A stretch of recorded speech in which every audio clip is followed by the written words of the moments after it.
Mapagpalang araw Sir Bob at sa lahat. Isa po ako sa mga silent listeners ninyo. Tawagin niyo na lang akong Rolly. Nagtatrabaho ako ngayon bilang supervisor sa isang convenience store. Dinig nga sa kaalaman ng mga kasamahan ko na mahilig akong makinig ng mga horror narrations. Nagtataa pa nga sila kung anong pinapainggan ko tuwing break time. Nakasalpak kasi ang headset ko at tutok sa pakikinig. Isa nga ang channel nyo sa madalas kong painggan. Kaya naisip ko rin na magpadala ng kwento sa inyong channel. Itong nasaksihan namin sa mga itik ng kapitbahay namin nung mga bata pa kami ng mga kapatid ko. Sana po ay manarate ninyo ito.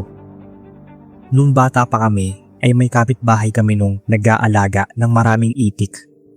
Natutuwang naasar kami dahil sa totoo lang, ang cute naman nilang tingnan.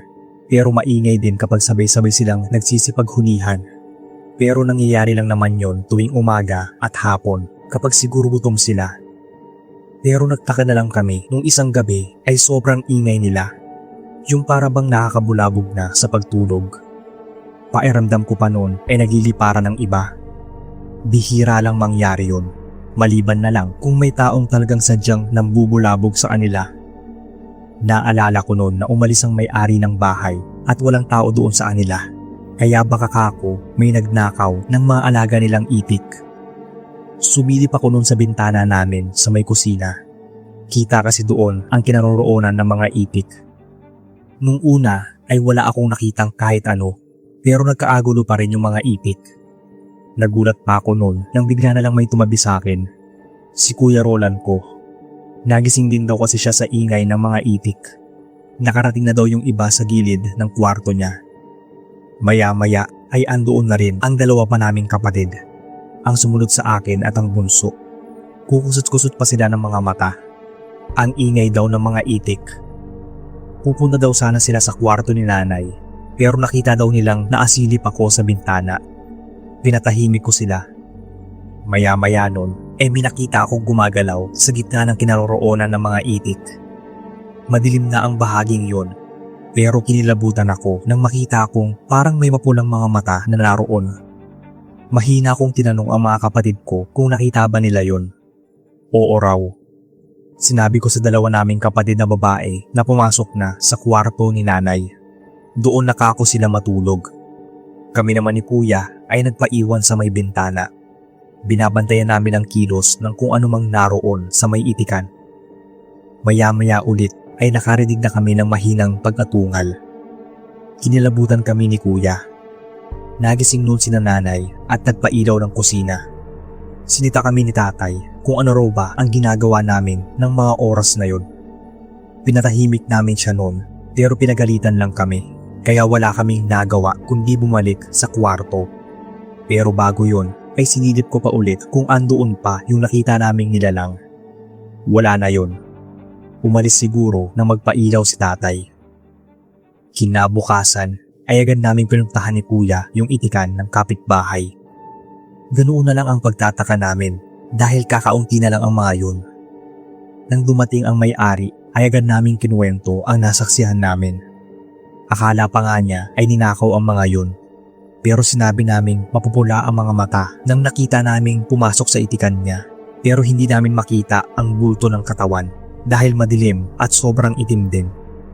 Ayaw pa nga niyang maniwala dahil imposible raw na aswang ang kumain sa mga itik niya. Wala raw siyang makitang mga balahibo nun. Pero nang ikutin niya ang buong bakuran, pati doon sa may bandang tubo na pinagkukunan niya ng tubig para sa mga itik, doon niya nakita ang napakaraming balahibo at iilang bahagi ng katawan ng itik.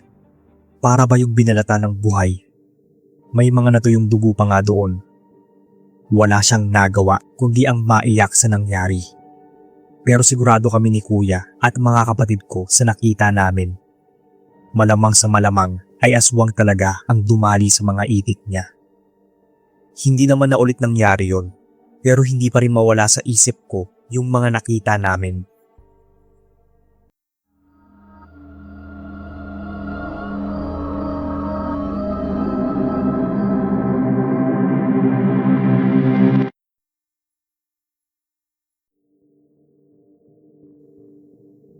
Magandang araw Boss Bob at sa lahat ng mga listeners. Tawagin niyo na lang akong Dave, 25 anyos, tubong Masbate. Meron po akong karanasang gustong ikwento sa inyo. Tungkol ito sa isang nilalang na nangharang sa amin noong minsang pauwi na kami galing resort. Nasa college pa lang kami noon. Birthday noon ng isa sa mga kaibigan namin at dinaos siya sa resort. Ginabi na kami sa daan dahil sa hindi namin namalaya ng oras. Habang nagmamaneho yung isa kong kaibigan na tawagin na lang nating Mike, ay andoon naman ako sa tabi niya. 3 naman ang nasa likuran ng kotse. Yung 2 kaibigan naming babae at si Alan. Papalabas na kami noon ng resort at medyo mahaba-haba din ang biyahe palabasan. Public yon kaya maraming bahay ang madadaanan. Pero sobrang tahimik na at apatay na ang mga ilaw. Kaya naman madilim na rin sa gilid ng dinadaanan namin. Tapos makitid pa ang kalsada. Nang bigla na lang may humarang na isang itim na hayop. Nung una, akala namin ay kalabaw dahil sa balahibo nitong itim at laki. Pero nang makita namin ang itsura nun, isa pala yung napakalaking aso. Agad akong kinutuban ng masama dahil sa pambihirang itsura nun. Wala naman kasing ganong kalaking aso dito sa Pilipinas. Kaya nakakatakot talaga. Napamura din noon si Mike at naiatras niya ng bahagya ang sasakyan. Ang tagal lang nung nakaupo sa dinadaanan namin. Binusinahan na nga yun ni Mike pero hindi pa rin umaalis. Sa inis ay pinaandar niya ang kotse. Doon lang biglang umalis yung malaking aso. Nang malagpasan namin ito at tingnan yung side mirror, kinilabutan daw si Mike dahil nakatingin pa rin yun sa amin. Para raw yung tao na naasunod ang titig. Nang makauwi na kaming lahat, kalagitnaan ng gabi noon ay biglang napatawag si Pam, isa sa mga nakasama namin doon sa resort. Natatakot daw siya dahil na magsasara na siya ng bintana ay nakita raw niya sa labas yung malaking aso na nadaanan namin sa gitna ng daan nung pauwi. Pero hindi pa raw siya sigurado noon. Nakatingin daw ito sa bintana niya. Yung para siyang pinagmamasdan. Doon na daw nakaramdam siya ng mga kaluskos nang matutulog na siya. Yung parang araw masisira na yung dingding ng kwarto niya. Kinabukasan ay may mga kalmot na yung dingding daw niya. Ang naapagtataka ay kung bakit siya lang ang sinundan ng malaking asong yun, kung yun nga talaga yung nangharang sa amin. Huli na nga namin nalaman na buntis pala si Pam nung mga oras na yon. At kung aswang nga yung asong yun, tiyak, mabango sa pang-amoy nito ang anak sa sinapupunan ni Pam. Lumuwas siya noon ng Manila, doon sa ate niya, dahil hindi naman daw siya pinanagutan ng nobyo niya at para rin makaiwas sa kahihiyang maidudulot niya sa pamilya. Isa pa ay parang hindi siya nilulubayan ng nilalang na gabi-gabing bumibisita sa kanya. Ito lang po ang kwento ko. Sana boss ay mabasa ninyo.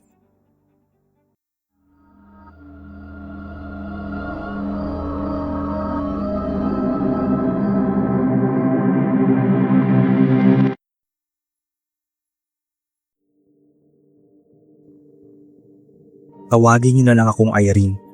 Itong kwentong i-share ko sa inyo ay karanasan ng lola ko. Tawagin na lang po natin siyang Lola Constancia. Dalagita pa lang siya noon at mahilig siyang manguha ng mga gulay at prutas. 2 lang silang magkapatid at siya ang panganay. Minsan ay dinadala niya ang kapatid na lalaki na si Lolo Alfonso sa pangunguha niya ng mga gulay. At dahil sa hirap ng buhay ay kung saan-saan daw sila nakakaabot para lang manguha ng uulaming gulay. Minsan raw ay maagang natapos ang klase ni na Lola. Naisip daw niyang pumunta sa kabilang baryo. Marami raw kasing gulay doon na hindi naman pinapansin. Sa bulubundukin na daw siya noon dumaan dahil wala gaanong tao. Sanay naman daw si Lola dahil bata pa lang ay sinasama na siya ng tatay niya sa kabilang baryo at doon nga sila madalas dumaan. Pero medyo matagal na raw nung huli siyang pumunta doon. Bata pa raw siya noon, para mga 5 taon pa nga yata ang lumipas. Ang akala niya ay walang pagbabago. Pero nang maarating daw siya doon sa Pakay ay may nakatayo na raw na kubo. Inikot pa daw niya yon para sana magpaalam kung may tao man lang. Pero wala daw, kaya dumiretso na siya doon sa bandang likuran ng kubo. Doon daw kasi niya nakita ang nagtatabaang tanim ng kangkong at kamote. Meron din daw talong, okra, sitaw at ampalaya. Nagdadalawang isip man daw noon si Lola kung kukuha ba siya ng iba pang gulay, pero nakakatempt daw talaga dahil ang tataba ng mga gulay na andoon. Sa huli ay namitas raw siya ng mga bunga. Nang maunguha na raw siya ng kangkong malapit sa maliit na sapa, ay bigla raw siyang napaatras. Ganoon na lang daw ang gulat at takot niya nang makita ang isang buhaya na nakatali sa isang punong andoon. Sigaw daw siya ng sigaw pero hindi niya magawang kumilos. Naiiyak na nga siya noon sa takot at nanlalabo na ang mga mata. Atras daw siya ng atras habang umiiyak. Nang may mabangga daw siya sa likod niya. Paglingon ay mas kinilabutan siya nang makita ang isang matangkad na matandang lalaki na naglalaway. Agad daw siyang lumayo sa lalaki. Ngumisi lang daw ito kay Lola. Maya-maya ay may bumungad pa na isang matandang babae. Nakita daw ni Lola na katulad ng matandang lalaki ay namumula din ang mga mata nito at naglalaway. Natakot na raw talaga noon si Lola kaya nabitawan niya yung mga bitbit niyang gulay at kumaripas ng takbo. Sa pagkagulat daw niya ay nakita niyang napapantayan ng takbo ng matandang babae ang takbo niya. Sobrang bilis daw nito na lalong itinataranta ni Lola. Takot na takot daw siya sa itsura ng matandang babae. Naglalaway daw ito at yung itsura nito ay unti-unting nag-iiba. Mag-aalas 5 na daw yon pero dumidilim na dahil parang uulan.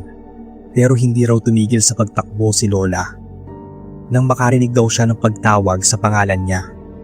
Nakilala niya yon, yung tatay daw niya na pinuntahan siya sa bundok. Nakahinga daw si Lola ng maluwag at napansin niyang wala nang nakasunod sa kanya. Doon na daw niya napansin si tatay na naatayo sa unahan at nabangga na lang daw niya ito. Nanginginig daw ang buong katawan ni Lola at halos hindi siya makapagsalita. Pinasan daw siya sa likod ng tatay niya dahil hindi na niya magawang maglakad pa. Pagdating sa bahay nila ay hinang-hina si Lola. Galit naman daw noon ang tatay niya sa mag-asawang nalaman nilang dayo lang sa lugar na yon. Nang mahimasmasan si Lola ay kinuwento niya ang nangyari pati yung nakita niyang buhaya sa sapa. Nagsumbong daw ang tatay niya sa barangay at pinuntahan daw nila yung kubong yun pero wala na raw yung mag-asawa. Pati nga yung buhayang sinasabi ni Lola ay wala na rin. Doon na lumabas ang mga kwento ng nawawala nilang mga alagang hayop tulad na lang ng kalabaw, baka, aso at kambing. Marami ring nawawalang mga manok na sa palagay daw nila ay pinapakain ng mag-asawa sa buwaya. Hinding-hindi raw makakalimutan ni Lola yung karanasang yon. Ilang taon din daw siyang tulala kapag naaalala yon. Hindi na nga raw siya lumalabas ng bahay at halos napapadalas daw na managinip ng tungkol doon.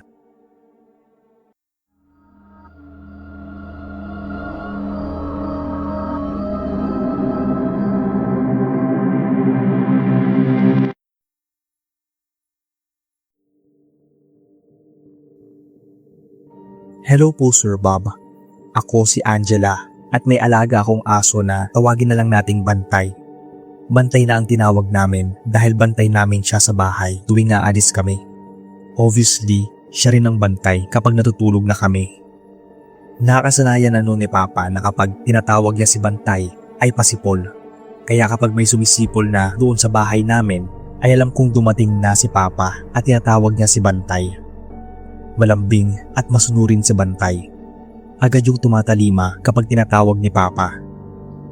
Gabi noon, mga mag-aalas 12 na. Andoon na si Papa sa bahay at tulog. Natutulog na noon ang lahat.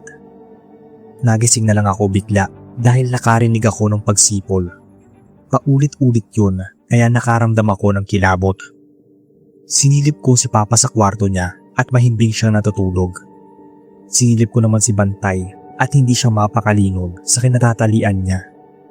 Ilang sandali pa ay narinig ko muli ang pagsipol. Nanggagaling yun sa labas ng bahay namin. Nagwawala na noon si Bantay at kahit ako ay nakakaramdam ng paggapang ng takot sa buong katawan. Natakot akong silipin noon kung sino ba yung sumisipol sa labas. Maya-maya ay narinig ko na rin na parang takot na si Bantay. Andoon lang siya sa may labasan namin. Nasa loob naman siya ng balkonahe. Pakiramdam ko noon ay parang humihingi siya ng tulong, kaya nagdahan-dahan na akong lumapit sa may bintana para silipin kung sino ba yung gumagaya sa sipol ni Papa. Nanlaki na lang ang ulo ko noon nang makita kung sino ang nasa labas ng bahay. Si Papa, o masasabi kong kamukhang kamukha ni Papa. Kitang-kita ko yun mula sa poste ng ilaw na nasa may labasan lang namin. Dali-dali akong tumakbo noon papunta sa kwarto ni Papa at pinailaw. Lalo akong kinilabutan nang makita kong mahimbing ang tulog ni Papa. Nangihina akong bumalik sa may sala para silipin ulit kung andoon pa yung lalaking kamukhang kamukha ni Papa. Pero wala na yun. Mabilis kong pinapasok si Bantay sa loob ng bahay. Tinabi ko na lang siya sa higaan ko sa takot na bumalik ang kung sino mang tao ang gumagaya kay Papa. Kinabukasan ay kinuwento ko sa kanila ang nakita ko. Ang sabi naman ni Papa ay baka nananaginip lang ako. Pero sigurado ako sa nakita ko at gising na gising ako noon. Nasa kwarto ko pa nga noon si Bantay na pinapasok ko. Hindi ko na masyadong pinagpilitan pa. Pero ang ginawa ko noon ay pinapupo ko muna si Bantay at pinapasok ko siya sa loob. Kumbaga, hindi ko na siya iniiwan sa labas ng bahay tuwing gabi.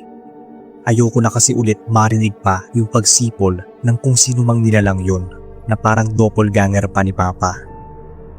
May isa namang naniwala sa akin nun, yung kapitbahay namin na napagkwentuhan ko.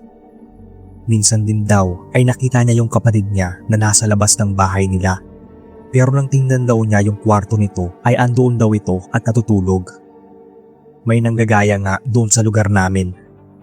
Sabi ng mga matatanda ay baka raw yung naninirahan sa isang malaking puno ng balete na nandoon.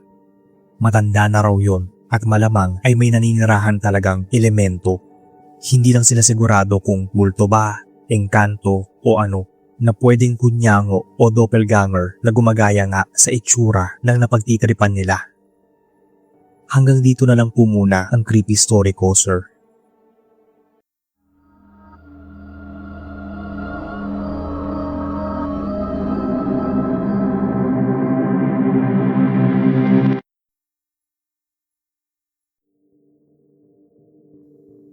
Hello po, ako si Judy at meron po akong ilang alagang pusa. Dumami lang sila dahil sa pagkahilig ko sa mga to. Lahat na yata ng madaanan ko sa daan na pusang walang masilungan at makain ay inaampun ko. Sobrang naaawa po kasi ako sa mga yun, lalo na kapag tag-ulan. Isang araw nun ay bigla na lang may naligaw na pusa sa amin, kaya agad kong kinupkop at pinakain. Hanggang sa hindi na siya umalis ng bahay. Napamahal na rin siya sa akin.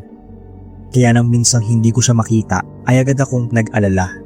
Isang tawag ko lang kasi sa pusang yun ay agad siyang lumalapit. Nanibago ako nung araw na yun. Walang pusang gala na lumapit sa akin. Gumala nga ako siguro yun at nakahanap niya ng ibang amo. Pero pagkalipas yata ng mga 3 araw ay bumalik siya. Hindi naman siya nangayayat, bagkus para pa nga siyang tumaba. May nagbago lang sa kanya. Ayaw na niyang kumain ng isda, dati naman agad niya itong nilalantakan. Nahirapan na ako magpakain noon sa kanya. Binilhan ko na nga siya ng cat food pero hindi pa rin niya ginagalaw. Pero nung bumili noon si Papa ng hilaw na manok, agad siyang tumalon at sumampa sa lamesa at dumampot ng isa. Nahirapan pa nga akong agawin sa kanya yun. Nang maabutan ko siya ay nakakalahati na niya yung kain ng laman sa hilaw na manok. Medyo nag-alala ko nun dahil maraming alagang manok si Papa at may mga sisiw pa. Gayong nakatikim na siya ng hilaw ay tiyak manghuhuli na ito ng mga sisiw. Di nga ako nagkamali, Sir Bob. Unti-unting nawawala yung mga alagang sisiw ni Papa. Mukhang gabi yun kung atakihin nang di pa namin alam na hayop. Isang gabi noon ay may narinig akong iyak ng sisiw kaya agad akong napalabas. Ganoon na lang ang pagkasindak ko noon nang makita kong nilalantakan na yon ng inampun kong pusang gala. Agad ko siyang hinuli at kinulong sa bakanting kulungan ng manok. Tahimik lang siya at hindi nagwawala.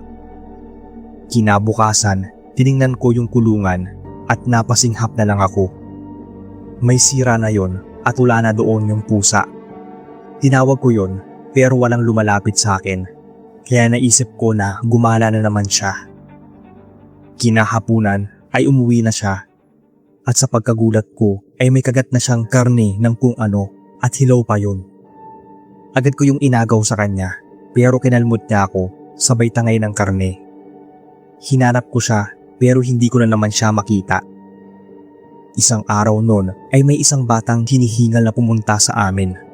Anak yun ng kapitbahay namin. Nakita niya raw yung galakong pusa na nasa sementeryo at may nginangat-ngat na karne. Ilang metro lang naman kasi ang layo ng sementeryo mula sa amin. Sinundan ko siya noon at itinuro sa akin kung saan niya nakita yung pusang gala. Ganun na lang ang pagkasindak ko, Sir Bob. Nakita ko ang may kinakain itong karne. Pero hindi yun karne ng isang hayop. Para yung kamay na sa sobrang gulat at pagkataranta ko ay nasipa ko palayo. Pero nagalit yung pusa at hinanap niya yung nasipa kong kamay. Tumakbo na yun palayo. Hindi na muling bumalik pa sa bahay yung pusang gala. Sabi ng mga bata, doon na raw nananatili sa sementeryo yung pusa. Hinanap pa raw ng mga tanod yung sinabi kong kamay, pero hindi na nila nakita pa yon. Sinabihan ko na lang si Papa na ikulong na lang niya yung mga sisiw. Hanggang nga sa isang araw, tuluyan ko nang hindi nakita yung pusang gala. Wala na sigurong makaing hilaw na karne sa lugar namin.